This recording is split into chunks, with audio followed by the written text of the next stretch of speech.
뉴스 정면 승부 4부 시작합니다. 오늘 화요일이죠. 천막회인데요. 이 천막회의 이름이 왜 그러냐면 정치연화 쏟아지는데 좀 이렇게 오붓이 얘기하자. 그런데 이 얘기하다 보면 이게 오붓하지 않은 것 같아가지고 어쨌든 오늘도 두 분 나와 계십니다. 자, 먼저 조청래 전 여의도연구원 부원장 나와 계십니다. 어서 오십시오. 안녕하세요. 조청래입니다. 예, 그리고 조기현 더불어민주당 법률위원회 부위원장 나와 계십니다. 어서 오십시오. 네, 안녕하세요. 예, 좀 아까 제가 이 황교안 후보하고 인터뷰를 했습니다. 오늘 황교안 후보하고 안철수 후보 두 분이 이 소위 말해서 이 대통령실 행정관의 단톡방 논란과 관련해서 강성규 시민사회 수석을 공수처에 고발하기로 했는데 이런 상황을 이게 사실 전당대회에서 이렇게 고소고발로 이루어지는 경우가 흔하지는 않은 것 같은데 어떻게 보세요? 우리 조청래 거의 없죠. 부원장님. 사실은. 예. 없고 이게 이제 보통 전당대회가 끝나고 나면 포용하고 화해하고 성자가 진분을 찾아가서 또 참여를 요청하고 이런 모양인데 오늘 끝까지 이제 문제 삼겠다 이런 기사 내용을 보면서 이게 전당대회 이후에 후폭풍 만만치 않겠다 이런 생각이 들었고요. 근데 그 내막을 자세히 보면 대통령실 행정관이 단톡방에다가 특정 후보를 지지하고 특정 후보를 비방하는 내용을 올렸다는 건데 그 내용이 부적절하다는 건 맞습니다. 조사 후 조치해야 되는 것도 맞고요. 그런데 이게 지금 위선이 있는 건지 지금 공수처에다가 고발하겠다고 했는데 시민사회 수석이 과연 지시를 했다는 정황이 있는 건지 그런 거는 밝혀진 게 없거든요. 안철수 후보 쪽의 얘기를 보면 행정관을 수사하면은 그 위선이 나올 거다 이런 추정을 가지고 가는 건데 제가 볼 때 이런 걸 가지고 대통령실까지 전체적으로 싸잡아서 끌어넣는 게 지나친 처사가 아닌가 이런 생각도 들고요. 한편으로는 선거운동 맥락 전략의 차원에서 끝까지 일종의 노이즈 마케팅을 하는 거 아닌가라는 의구심도 들기도 합니다. 근데 저는 이거 잘 모르겠어요. 이게 공직선거법에 해당되지는 않을 것 같다라는 생각은 드는데 이게 그래서 고소고발이 이게 타당한지도 모르겠어요. 어떻게 보세요? 그러니까 이제 두 가지 법률적 문제를 제기를 하시던데요. 하나가 공직선거법에서 금지하는 당내 경선의 공무원 개입이 있는데 그거는 공직 후보자 선거를 위한 당내 경선을 전제한 것이어가지고 그 조항 적용될 것 같지는 않고요. 예. 또 한 가지가 국가공무원법 65조 정치운동 금지 조항이 있습니다. 이제 거기에 대해서도 공무원의 선거와 관련된 행위를 금지하는 게 아니냐 이렇게 얘기하는데 그거 외에 이 전체적인 정치 행위를 금지하는 취지의 조항이거든요. 65조가. 그리고 구체적으로 제한의 한계는 국가공무원 복무교정 그 시행령에 담도록 하고 있는데 시행령을 가보면 이 정당 관련의 행위에 공무원이 그 관여하는 부분이 금지하는 범위로 설정을 해놨습니다. 예. 이 조항이 적용될 수도 있다고 보여집니다. 그러면 이게 처벌 조항이 있거든요. 아마 안철수 후보 측에서는 국가공무원법 위반을 가지고 고발하는 게 아닌가 보여집니다. 근데 이 고발을 한 겁니까? 아직 고발을 하지 않은 겁니까? 그게 제가 지금 정확하지 않아서 찾아봤는데 하겠다는 거죠. 어디선 고발했다고 그러는 것 같은데 이게 어떻게 되는지는 모르겠어요. 고발했다고 저 보도된 걸로 봤는데요. 어제부터 계속 이제 오락가락은 하더라고요. 근데 이게 어쨌든 하태경 의원 이런 얘기를 했더라고요. 이 대통령한테 부담만 주고 있다. 행정관들이 이 표현은 제가 방송에서 적절하지 않아서 쓰지는 않겠습니다만 하여간 좀 행정관들에 대한 비판적인 언사를 했는데 어떻게 보십니까? 조청래 부원장께서. 몇몇 과잉 의혹을 가진 행정관들이 부적절한 처신을 한 거는 맞겠죠. 안철수 후보 측에서 공개한 내용들을 보면 실명을 거론했고요. 그다음 인원도 한 명이 아니라 한 서너 명 되던데 그렇다면 문제가 없다고 볼 수는 없습니다. 그러나 지금 우리가 SNS 상으로 선거운동을 많이 한다고 하지만 단톡방을 통한 뭐 선거 운동에는 영향을 미치는 것은 제한적입니다. 왜냐하면 같은 단톡방에 들어온 사람들은 비슷한 내용의 정치 성향을 가진 사람들이 대부분이기 때문에 그것이 뭐 엄청나게 심대하게 영향을 미칠 걸로 보지는 않습니다. 근데 이제 이게 지금 우리 조 변호사님 말씀하셨지만 공무원법하고 공직선거법 위반으로 걸 수가 있는데 지금 공직선거법은 적용이 안 되는 거고요. 공무원법으로 끝까지 걸고 가더라도 제가 볼 때는 전당대회 끝나고 난 뒤에 조사 이후에 책임질 사람이 책임지면 되는 겁니다. 그러니까 이 부분들을 갖다가 뭐 전체 대통령실이 중립 위반을 했다라고 끌고 갈 수 있는 건 아닌 것 같고요. 결국은 몇몇 사람의 개인적인 일탈로 이해하는 게 맞지 않나. 하태경 의원의 말도 그런 맥락 아닌가 이렇게 생각합니다.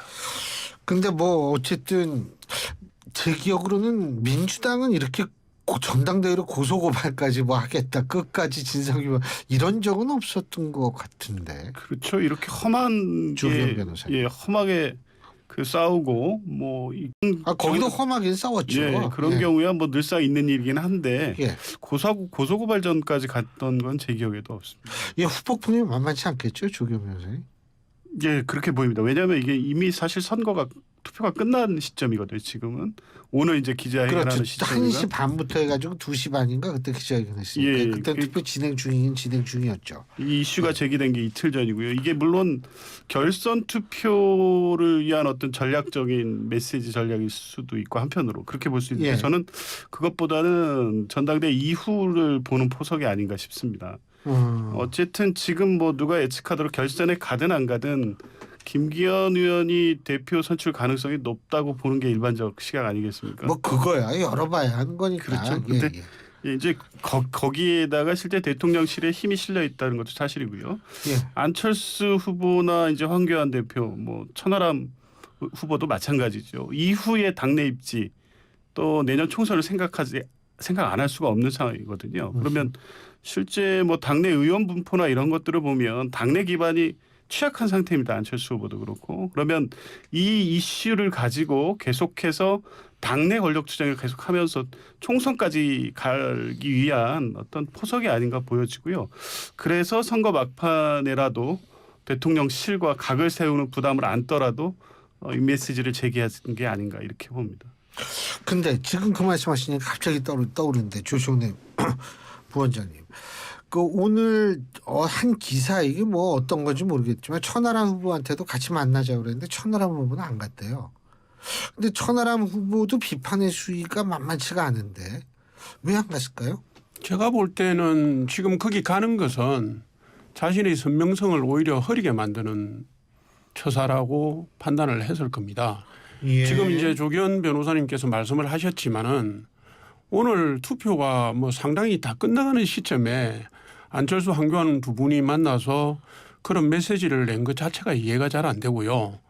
지난 한 5일 정도 사이에 안철수 후보가 사실은 대통령실을 재차 비판하고 나오면서 혁신하두를 선점하겠다는 듯한 움직임을 보여왔습니다. 그런데 지금까지 사자구도에서 천하람 후보가 혁신 개혁의 이미지를 이미 선점을 해서 안철수 후보 쪽의 기반들을 잠식해 갔지 않습니까? 그러니까 이게 천하람 후보는 다른 후보와 섞여서 자기가 n분의 1이 될 이유가 없다라고 생각을 했을 거고요.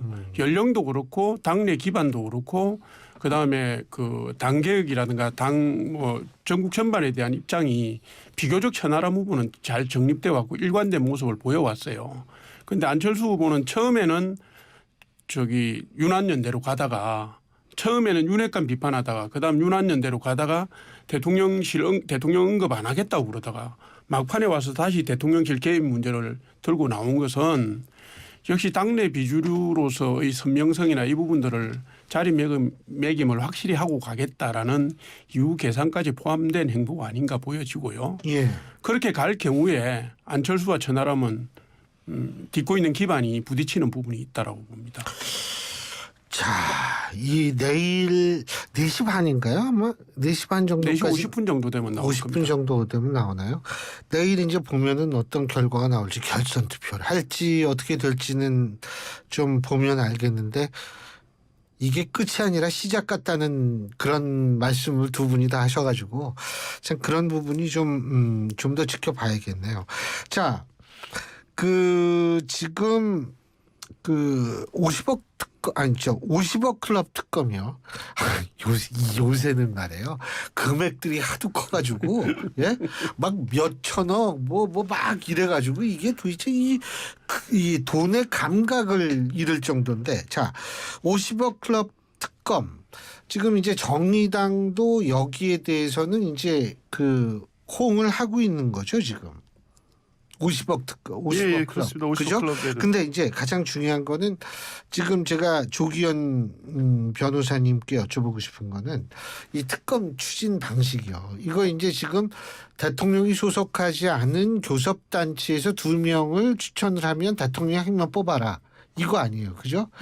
근데 제가 참 궁금한 게 하나 있는 게 아까도 제가 박수현 수석께도 여쭤봤는데 이게 이제 아니 역사를 보면 BBK 특검 야당 단독으로 추천해가지고 받아들였고 그죠? 그 다음에 저 드루킹 특검도 마찬가지예요. 예? 그때는 반대쪽 그때 당시에 새누리당 쪽에서 이제 특검하면 받아들인 거란 말이에요. 그런데 이번 같은 경우에 50억 클럽은 대장동에서 파생되는 문제잖아요. 근데 대장동과 연관된 의혹을 받고 있는 사람이 이재명 대표란 말이에요. 그럼 민주당이 이거 특검을 옛날에 그랬으니까 우리가 단독으로 한다. 이게 좀 논리적으로 타당한지 모르겠더라고요. 조기현 변호사님은 어떻게 보세요? 예, 뭐 그렇게 보이는 분명히 있습니다. 그게 이제 지금 뭐 한동훈 법무장도 그 얘기를 하시던데요. 근데 이미 대장동 관련된 배임하고 기타 등등 뭐 뇌물이나 정치자금법 관련된 부분은 이미 수사가 다 진행이 됐습니다. 어느 정도 기소가 돼 있는 상태고요.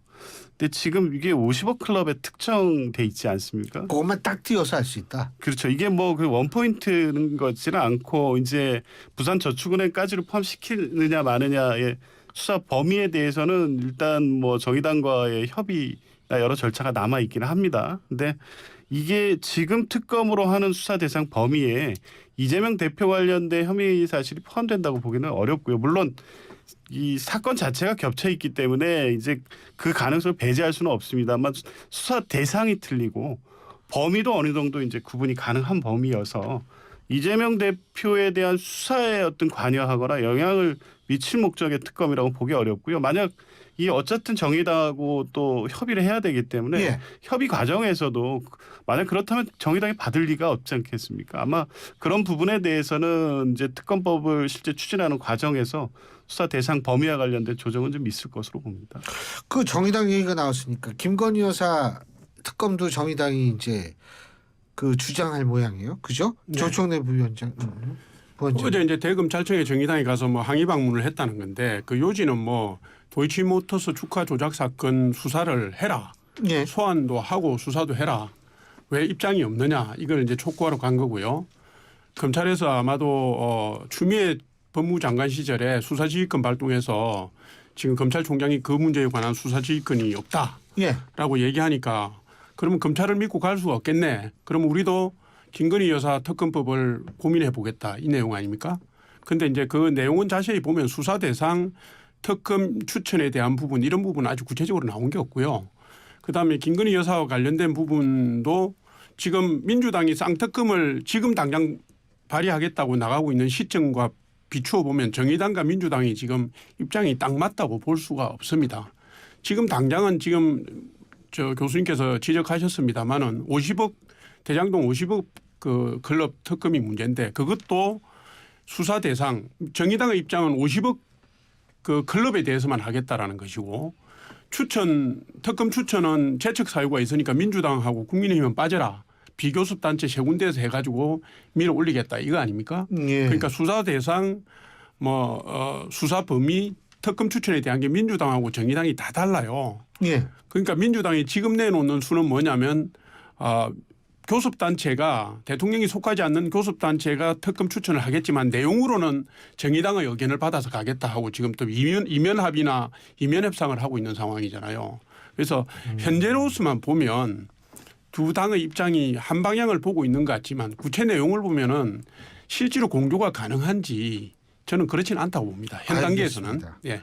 예, 조의원 저기 지금 시간이 한 1분 정도만 남아 있어가지고 제가 조기현 변호사께 간단히 여쭤볼게요. 이렇게 막 특검 막 이렇게 막 하는 거 여러 종류의 특검 이게 지금 민주당 내부에 있어서의 이 워낙 갈등이 심해가지고 그래서 오히려 대여 강경 투쟁에 나서는 거 아니야? 이런 분석인데 어떻게 보세요?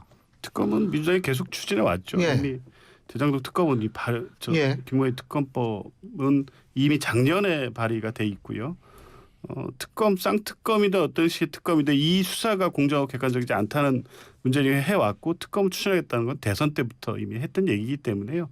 꼭 이 정국과 시기 3월에 추진한다는 것 때문에 이제 그렇게 비판하는 의견이 있긴 하지만 이 정국 이재명 대표 수사에 대한 것을 또 무마하거나 물타기하는 이런 목적이 아닙니다. 민주당이 계속 아니 해왔. 내분을 좀 이렇게 그 뭐 그런다고 들 내분이 보이게끔. 그런다고 뭐 내분이 가라앉을 것 같지는 않은데요. 알겠습니다. 아 이게 참 요새는 진짜 이 매일매일이 새로 아니 정치가 사람한테 희망은 못 주는데 흥미는 줘요. 예.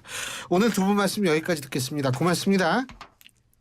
예, 지금까지 조기현 더불어민주당 법률위원장 그리고 여의도연구원 조청래 전 부원장과 함께했습니다.